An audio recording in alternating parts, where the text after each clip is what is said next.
Hello everybody, welcome back to the channel. My name is Nick, and in today's video I want to talk about should you stop feeding your gecko crickets or bugs at any point in time.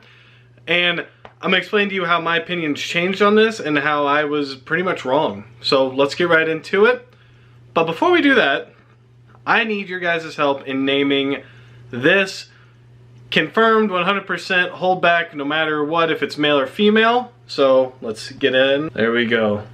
Look at this. Confirmed holdback now. Definitely not going back up on Morph Market ever again.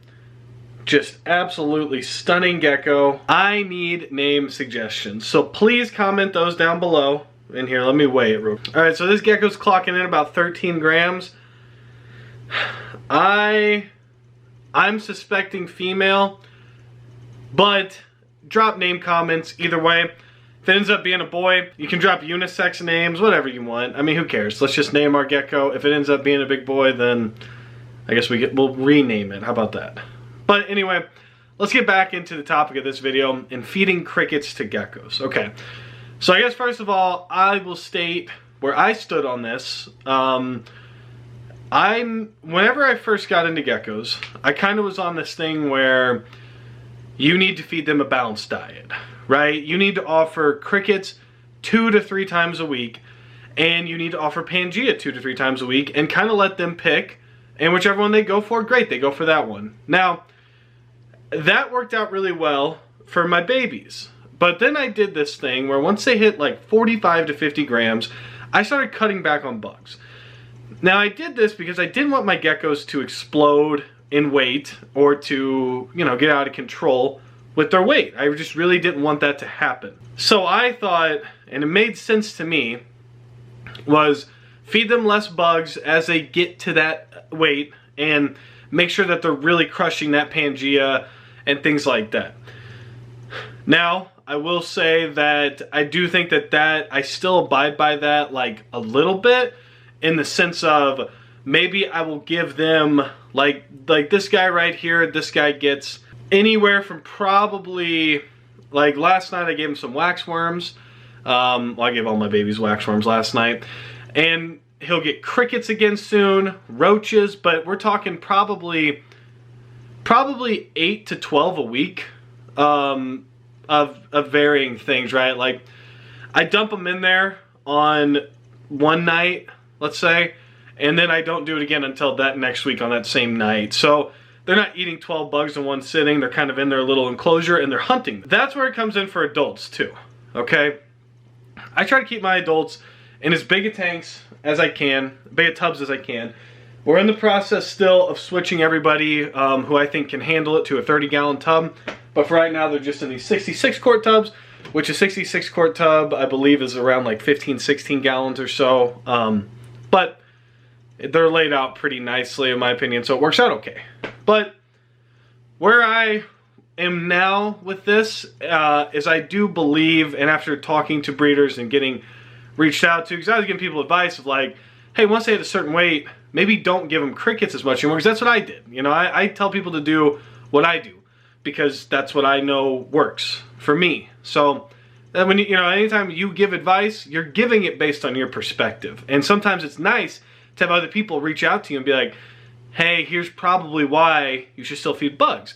Now, one of my case studies as to how I came to that conclusion was I have a gecko named Big Bertha, which I'll get her out real quick. Alright guys, this is Big Bertha. As you can see, I mean, you know, this is a 13-gram gecko, and this is Big Bertha, who, let me see what she weighs right now. Alright, Big Bertha is clocking in at a, actually less, she's lost weight, which is good, 71 grams. Now, when I got Big Bertha, I mean, this is so funny. Wow, look at that. Man, that is crazy. But, alright, so when I got Big Bertha, she was actually close to like, almost 80 grams, I think. Big Bertha's story is she was fed only crickets for 2 years of her life. Now, they were dusted crickets at least, and they were dusted between, I think the lady said she did it calcium with D3, calcium without D3, and multivitamins. So she was actually doing a really great job of dusting crickets for this gecko, which is kind of weird, but she didn't believe in feeding Pangea. She didn't think it was necessary, yada, yada, yada. It doesn't really matter. But anyway, that's how you wind up with a gecko of this size, right? Is just feeding bugs. Now, there are geckos out there and that are bigger lined geckos anyway that do hit these crazy weights of 65, 75, 80 grams. You're probably, I'm sure there are geckos out there that are 80 grams and they're pretty healthy, but typically, you know, I like to see my geckos hit like 60 on the high end, 65 if they're gravid and they're a bigger gecko. 71's a little too big, but what I did was, at that moment, I decided, you know what, this gecko doesn't need bugs anymore, okay? Because she transitioned to Pangea fantastically. But I decided she didn't need bugs anymore. And what did she do in that time frame? She did lose a little bit of weight.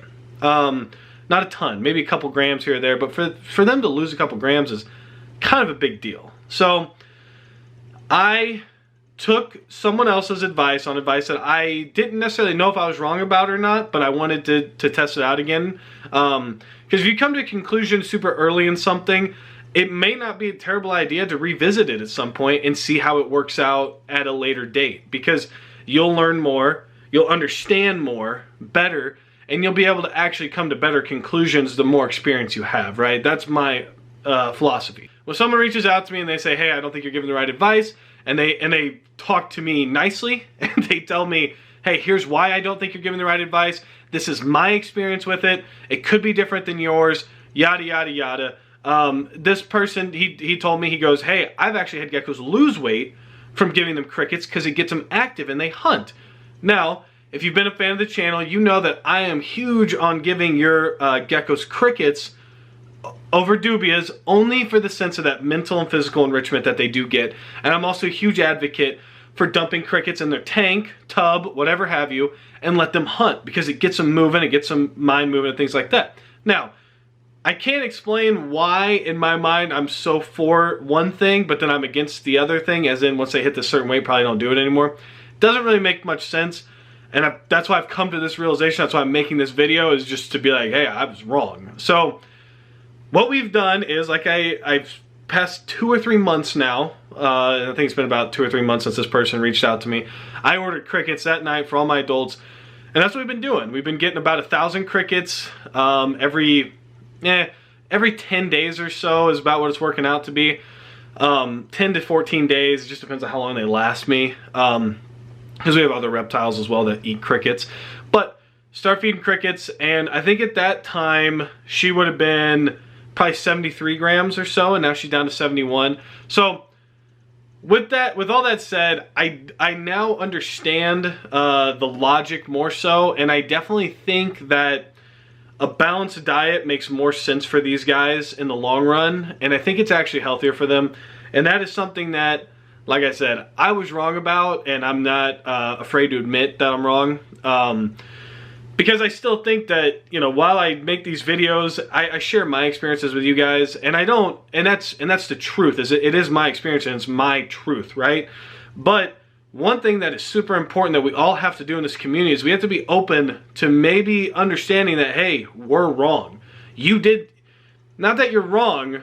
I guess when you tell someone they're wrong, their first instinct is to get defensive, right? Because we don't want to think that we're wrong. We want to think that we know everything, and it's our first instinct to be like, I know more about these guys than you do, and things like that. But if you actually hear somebody out and somebody pitches it to you, because it's all in the pitch, if they're nice to you and they say, hey, I just want to have a conversation about this, and whether you change or I change or nobody changes, it's not really the point. The point is you were an adult about it and you had a conversation with somebody and then you tried it. Because what are we if we're not experimenting with things, we're not trying new things? If we don't evolve, then what happens to us?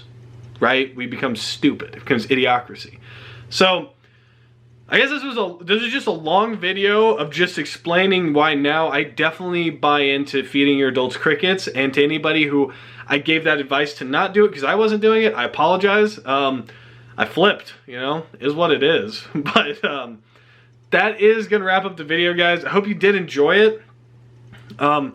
comment down below your experiences with bugs and with Pangea, and talk about maybe, do you think that a balanced diet makes more sense in captivity? You know, because I know everybody is out there saying, oh, they don't need bugs, you know, Pangea is everything they need. And I said that too before, because I've said that, hey, there's geckos who've never eaten Pangea. Guess what? They're just fine. So comment down below what you think. Just be respectful to everybody. You know, we're all just doing the best we can for these little guys, and that's really kind of just the end of the day thing. So be nice. Let me know your experiences, and hit that like button, hit that subscribe button, and until next time, guys, stay safe and stay positive.